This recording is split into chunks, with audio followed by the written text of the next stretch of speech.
There is a moment, subtle, almost invisible, when one person's presence bends the room, no words spoken, no grand gesture. Yet the air shifts, loyalties reorient, and the invisible threads of influence tighten around a single will. Most people never notice this moment. The elite build entire empires upon it. Power, in its purest form, is not taken. It is engineered through people, quietly, surgically, with the precision of a blade hidden beneath velvet. And nowhere is this craft more potent than in the dark art of networking, where alliances are forged not by chance, but by design. These tactics are not taught in universities. They are whispered behind closed doors, exchanged like contraband between those who understand that relationships are the true currency of domination. But you, watching this now, stand at the threshold of that hidden world. You suspect there is a deeper game beneath the polite smiles, the handshakes, the business cards. You sense that the powerful operate by rules the rest never learn, and you are right. The elite do not network to connect.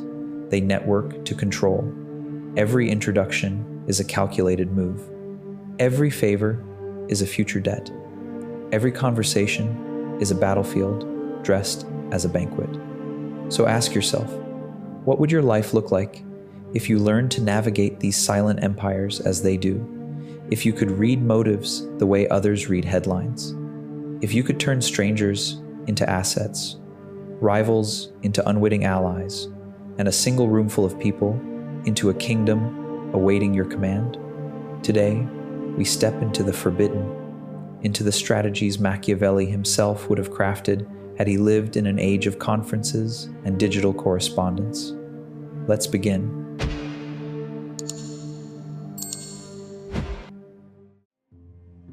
Every elite network begins not with people, but with positioning. Before a single conversation is spoken, before a single connection is pursued, the powerful engineer an identity that precedes them like a herald entering the room first. This is the strategic self, a crafted persona that signals value, authority, and inevitability.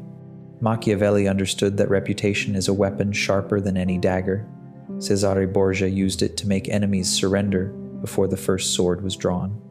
In the modern world, the same principle governs how the elite navigate their circles. Your first task is not to meet influential people. It is to become someone influential people instinctively gravitate toward. The elite know that individuals with scarce and well-defined value provoke curiosity.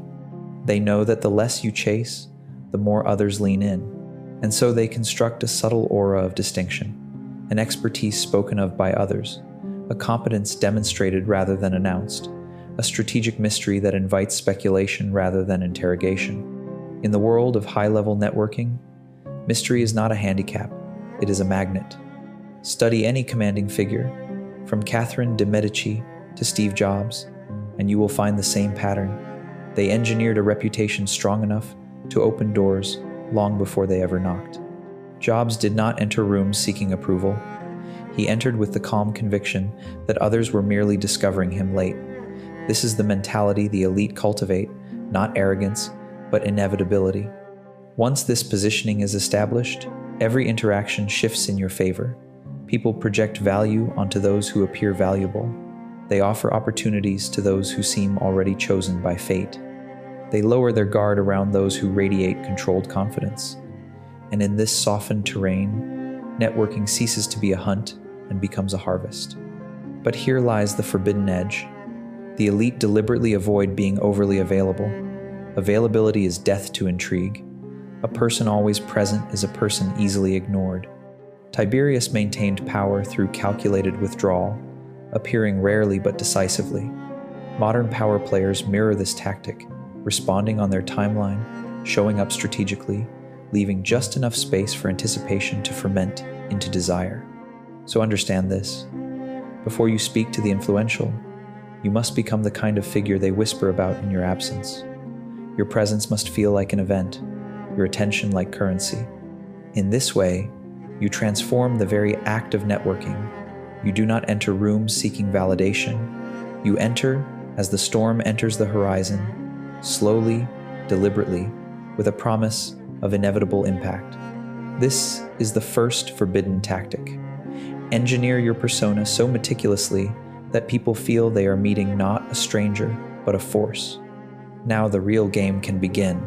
The second forbidden tactic of elite networking is the art of engineered inevitability, the quiet construction of social gravity so powerful that people begin orbiting you long before they understand why. The average person believes influence comes from speaking well, impressing others, or making the right pitch.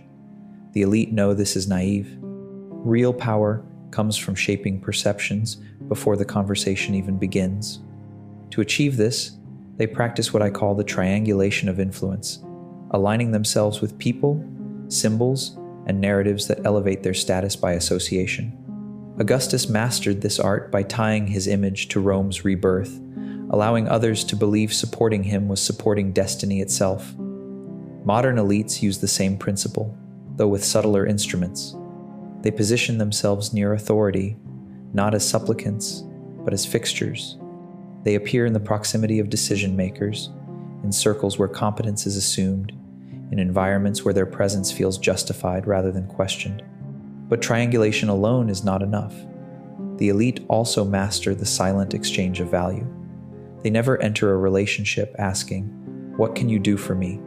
They enter asking, "What pressure point can I relieve for you without being asked?" This is not generosity, it is strategic benevolence.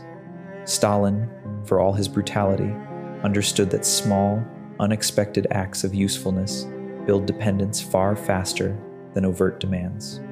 The psychological undertow is subtle. People grow attached to those who remove their burdens quietly. Here lies the trick. The value you offer must be precise, timely, and delivered with such effortlessness that it appears instinctive. A well-timed introduction, a resource shared before being requested, a solution offered just as frustration begins to mount. These gestures do not merely win gratitude, they create a narrative in the other person's mind, a narrative that you are an asset, not a liability. And once someone perceives you as an asset, their instinct becomes to keep you close. Simultaneously, elites maintain emotional neutrality. They do not reveal eagerness, desperation, or insecurity. Frederick the Great moved through courts with an expression that gave nothing away, forcing others to project their desires onto him. In networking, this neutrality becomes a psychological mirror. People feel at ease. They reveal more. They begin to fill the conversational space themselves. When someone invests emotionally into you, without reciprocal vulnerability, the power dynamic quietly tilts. And then comes the final lever, the controlled asymmetry of disclosure. The elite reveal fragments of themselves strategically, enough to appear human, but never enough to be predictable. They share a story only when it deepens their myth. They reveal a struggle only when it highlights their resilience. They expose a weakness only when it disarms suspicion. This creates an intoxicating illusion of intimacy without relinquishing control.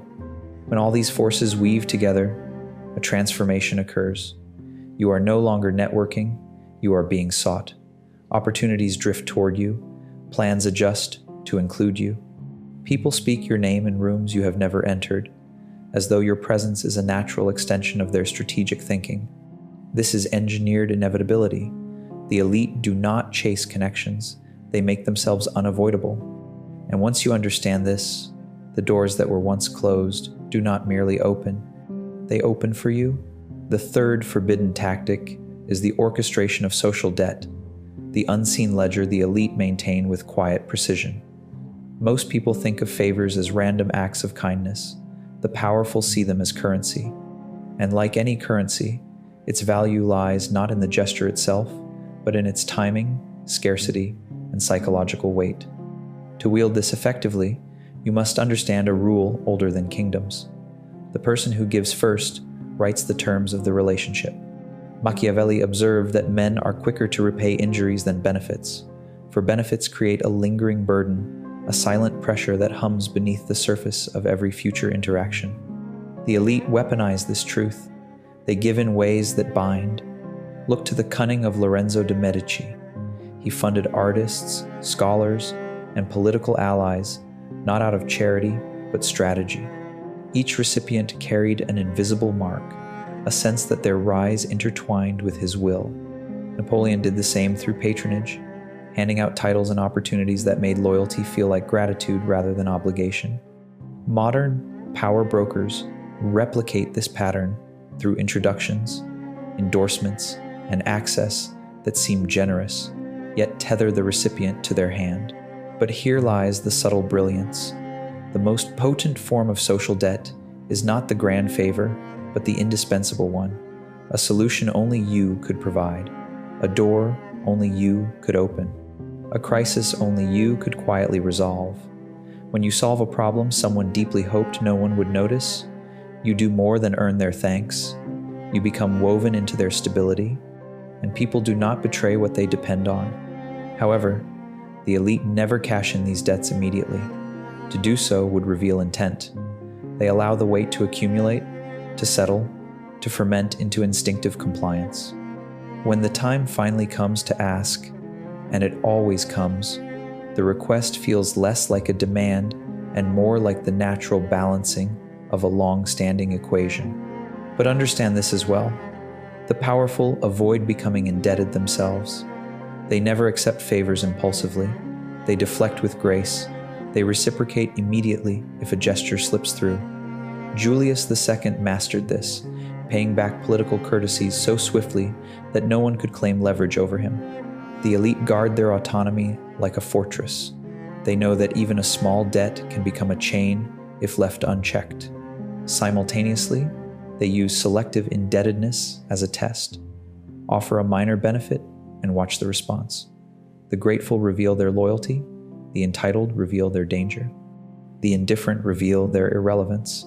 In this way, the elite map their alliances with scientific clarity, identifying who can be shaped, who must be watched, and who will never rise. To wield social debt is to operate on a plane others cannot see. While the average person navigates conversations, you navigate consequences. While others focus on relationships, you focus on leverage. And while they hope to be liked, you ensure you are needed. Master this art, and you will find that influence does not come from force or persuasion. It comes from the quiet knowledge that others cannot move without moving through you. The fourth forbidden tactic is the cultivation of strategic alliances, not friendships, not casual networks, but purpose-built pacts that fortify your rise and insulate your vulnerabilities. The average person seeks companions they enjoy. The elite seek allies who amplify their power. They treat relationships as architecture, not accidents. To build alliances the Machiavellian way, you must first understand that compatibility is irrelevant. Shared goals matter, shared character does not. Catherine de' Medici allied with men she despised because they served her strategy. Churchill clasped hands with Stalin not out of trust, but necessity. Effective alliances are forged in purpose, not affection. If you want to move with the elite, you must learn to collaborate with those you do not like, so long as their existence advances your design. The process begins with clarity of intention. What do you want? What obstacles stand before you? Who already commands the ground you need? Once these answers harden, you identify individuals whose strengths complement your weaknesses and whose weaknesses your strengths can quietly bind. Alliances thrive when each party feels they are gaining more than they are losing. But the elite ensure they gain just enough to feel satisfied, never enough to grow autonomous. Here is the secret. An alliance is not built on equality. It is built on asymmetry disguised as balance. Consider Augustus and Agrippa. To the world, they appeared partners. In truth, Augustus ensured Agrippa's power flowed through him. The elite follow this blueprint. They empower their allies, but always in ways that reinforce dependency. They share opportunities, but not the full blueprint. They offer support, but keep control of the foundation. Communication within these alliances is equally precise. The elite reveal their vision, not all at once, but in calibrated fragments.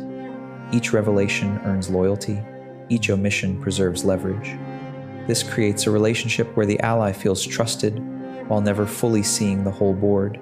Frederick the Great mastered this. sustaining loyalty through partial transparency, enough to inspire confidence, too little to incite rebellion. But no alliance is permanent. The elite treat relationships like living organisms, monitored, evaluated, pruned when necessary. When an ally ceases to serve the mission, or worse, threatens it, decisive distance is taken. The Medici were infamous for this cold calculus. They understood that sentimentality is the enemy of survival. In the upper echelons, people are kept close for utility, not comfort. And yet, the most dangerous mistake is to build alliances openly. True power hides its scaffolding. The elite form quiet coalitions, subtle partnerships, invisible understandings. The less public your alliances, the greater your freedom to maneuver. A silent partnership cannot be sabotaged. A hidden ally cannot be targeted. What others cannot see, they cannot disrupt. When you cultivate alliances this way, you step beyond networking and into empire building. Each person becomes a pillar supporting your ascent. Each connection becomes a line of influence stretching outward like an unseen web. And while others seek popularity, you construct the infrastructure of dominance, one ally at a time. The fifth forbidden tactic is the art of conversational domination, not through aggression, volume, or verbosity, but through the quiet steering of another person's mind. The elite understand that every conversation is a battlefield disguised as a dialogue. Words are weapons, pauses are traps, questions are reconnaissance, and whoever frames the exchange controls its outcome. Most people speak to be heard. The powerful speak to uncover leverage. The first principle of conversational domination is to control tempo. Great figures like Lee Kuan Yew and Tiberius mastered the slow assertion of authority, speaking calmly, deliberately, and slightly more slowly than those around them. This forces others to match your rhythm, pulling them into your psychological terrain. When you dictate tempo, you dictate tone. When you dictate tone, you dictate perception. Next comes the weaponized question. The elite rarely assert, they inquire. They ask questions so precise and disarming that the other person feels compelled to reveal their motives, insecurities, and ambitions without realizing they've been interrogated. Sun Tzu wrote that to defeat the enemy, one must first know them. In networking, knowledge is dominance. Once you understand what a person fears, desires, envies, or avoids, you acquire the keys to their behavior. But the true mastery lies in what the elite withhold. They speak less than they know and imply more than they reveal. This forces the other party to fill the silence, often exposing far more than they intended. Napoleon used silence like a blade, letting others talk themselves into traps, contradictions, or concessions. Silence unnerves the insecure and empowers the observant. Layered atop this is emotional mirroring. The elite shift their energy to match or counter the other person's mood, subtly directing the emotional climate. If someone is anxious, they become still. If someone is boastful, they become understated. This dissonance destabilizes the other party, creating an unconscious tilt toward your composure. Humans instinctively trust the calmest person in the room, and calmness, when controlled, becomes a strategic advantage. Then comes the pivot, reframing. When confronted, criticized, or questioned, the elite never defend, they reframe. Churchill excelled at this, turning attacks into platforms and doubts into demonstrations of resolve. The moment you defend, you concede the frame. The moment you reframe, you seize control. Finally, the elite close conversations with precision. They end on a point of strength, a statement, a question, a vision, leaving the other person carrying the weight of your final words. This exit is not casual. It is engineered to echo. People remember the last impression more than the first. Master these elements, and you no longer participate in conversations, you direct them. You no longer seek approval, you extract information. You no longer react, you orchestrate. This is how the elite turn ordinary dialogue into an instrument of advantage. Through conversational domination, they do not merely shape relationships, they shape reality itself.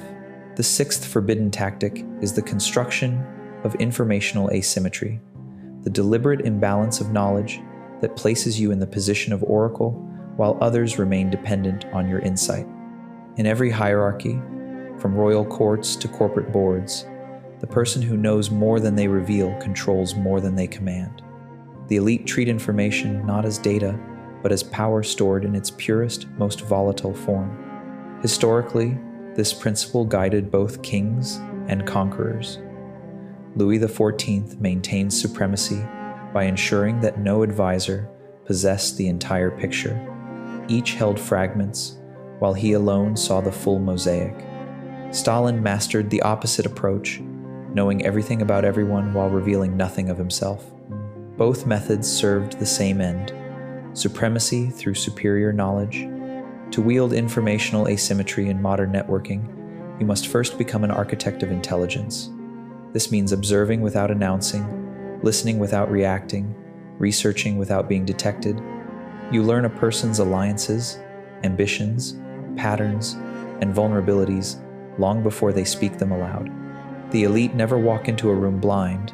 They enter already aware of who matters, who threatens, who is useful, and who is merely noise. But the true finesse lies not simply in knowing more. It is in deciding what others believe you know. The elite cultivate an aura of selective insight. They drop a single, well-timed observation that reveals their depth without exposing their methods. They hint, but do not disclose. They allow others to assume their reach is greater than it is. Once someone believes you possess hidden knowledge, they begin treating you as a gatekeeper of truth, even if the truth is something you barely mentioned. Simultaneously, the powerful create information dependency. When someone turns to you for clarity once, you gain influence. When they turn to you twice, you gain leverage. When they turn to you constantly, you gain control. This is why elite networks often have a single quiet figure everyone consults, not the loudest, but the most informed. Their knowledge becomes a gravitational force, pulling others inward. Yet here lies the darker edge. The elite also decide what not to know. To learn everything indiscriminately is to drown in noise. They focus only on intelligence that sharpens their strategic position, not gossip, not emotional dramatics, but actionable insight. Augustus famously ignored information that did not alter his path. The modern professional must do the same. Knowledge is infinite, but your bandwidth is not. Mastery lies in filtration. Finally, informational asymmetry is sustained through unpredictability. The more people can predict your curiosity, your methods, your interests, the easier it becomes for them to manipulate the flow of information. So the elite shift their questions, alter their angles, conceal their true focus behind casual inquiry. They become unreadable, and the unreadable are untouchable. When you control what you know, what others think you know, and what others can never know about you, you rise above ordinary networking. You become the silent axis around which the entire web of relationships begins to turn. In a world drowning in noise, the one who sees clearly and reveals selectively rules. The seventh forbidden tactic is the mastery of controlled proximity, the deliberate modulation of how close or distant you position yourself from others, both physically and psychologically. This tactic determines not just how people perceive you, but how they behave around you. The elite treat proximity the way a general treats troop placement. Shift it by a few paces, and the entire battlefield changes. Proximity begins with presence. Figures like Putin, Jobs, and even the long-dead Sforza understood that being seen too often dilutes influence, while being seen too rarely erodes relevance. The elite strike the perfect balance. They appear at moments of maximum visibility and withdraw when their absence will speak louder than any speech. This rhythm creates an aura that oscillates between accessibility and myth, drawing people in while keeping them off balance. But controlled proximity goes deeper than appearances. It is rooted in the tension between desire and uncertainty, the same tension that held Renaissance courts captive to the Medici. The elite let others come close enough to taste belonging, but never close enough to grasp certainty. They conduct warmth like a flickering flame, inviting but never stable. Because once someone becomes certain of you, their imagination dies, and with it, their yearning. This is why the powerful practice rotational distance. They engage intensely, then withdraw. They offer moments of attentiveness, then vanish into silence. They meet for coffee, then become mysteriously unavailable. This pattern triggers a primal pursuit instinct. Humans chase what retreats, value what fluctuates, and obsess over what feels just beyond reach. Yet proximity is also a test. When you step back, observe who steps forward. Those who chase reveal their hunger. Those who wait reveal their calculation. Those who disappear reveal their negligible value. Catherine de' Medici used distance to separate the loyal from the opportunistic, a skill as vital today as it was in any palace intrigue. But the true power of controlled proximity lies in its ability to regulate emotional impact. When you are scarce, your words strike harder. Your praise feels like an anointing, your disappointment like a curse. The elite weaponize this. They ensure that every interaction is memorable because it is rare. Imagine how a king's approval once altered the fate of entire families. That is, the psychological effect you mimic when you limit access to yourself. At the same time, the elite are masters of physical positioning. They stand at angles that force others to orient toward them, command rooms by choosing vantage points where all movement flows in their direction, and maintain subtle height advantages when possible. These details seem trivial until you realize that entire empires have risen from the manipulation of physical space. Even Stalin orchestrated seating arrangements as tools of dominance. Finally, controlled proximity protects the most essential asset of all, mystique. Mystery is not a lack of information, it is the presence of unanswered questions. When others cannot fully read you, they will fill the gaps with assumptions, often in your favor, always in your interest. Master proximity, and you master perception. You become the figure who moves with intention, whose absence is felt as sharply as their presence, whose aura expands even when they stand still. In a world where everyone crowds for attention, you will be the one who draws attention simply by choosing where you stand and when you step away. The eighth forbidden tactic is the manipulation of social ecosystems, the ability to subtly shape the environment around you so that your influence grows not through effort, but through structure. While most people try to win individuals, the elite win contexts. They understand that when the environment serves their interests, the people within it follow naturally. Think of Louis XIV constructing Versailles, a palace engineered not merely for beauty, but for control. Courtiers were drawn into a world where every hallway, ritual, and gaze reinforced his supremacy. Or consider Steve Jobs, who shaped Apple's culture so completely that his worldview became the oxygen the company breathed. The lesson is ancient and eternal. Shape the environment, and the environment will shape the people. To apply this in networking, you must become the unseen architect of the spaces you move through. Begin with influence over group dynamics. The elite instinctively recalibrate a room the moment they enter, aligning themselves so conversations flow through them like water through a central channel. They introduce people at opportune moments, redirect discussions with invisible precision, and subtly position themselves as the connective tissue of the gathering. Soon, they are perceived not as a participant, but as the axis around which the room turns. Then comes the curation of circles. Instead of inserting themselves desperately into existing groups, elites create groups, dinner gatherings, private chats, collaborative projects, invite-only spaces. These circles become habitats where they are implicitly the host, the authority, and the gravitational center. The individuals inside slowly adapt to this hierarchy without conscious awareness. But the deeper mastery lies in controlling the flow of opportunity. When you are the person who distributes introductions, shares resources, and opens doors, you become the ecosystem's sun, the source around which others rotate. People will defend their relationship with you not out of loyalty, but out of fear of losing access to the opportunities that seem to radiate from your presence. Simultaneously, elites plant narratives within these ecosystems. They shape how people talk about them, what reputational myths circulate, and which traits become associated with their name. Augustus mastered this on an imperial scale, but you can do the same socially. Mention your project selectively, allow a single impressive detail to echo through the group, and let others expand the myth on your behalf. A narrative seated in the right environment grows exponentially. Yet the most forbidden layer of this tactic is the orchestration of subtle hierarchies.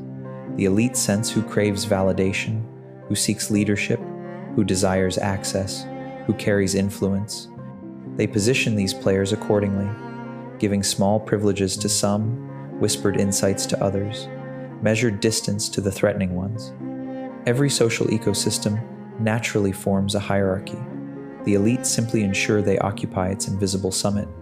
Ultimately, this tactic transforms networking from an act of effort to an act of gravity. You cease to chase influence because the ecosystem itself begins reinforcing your status. You become the center not by force, but by design.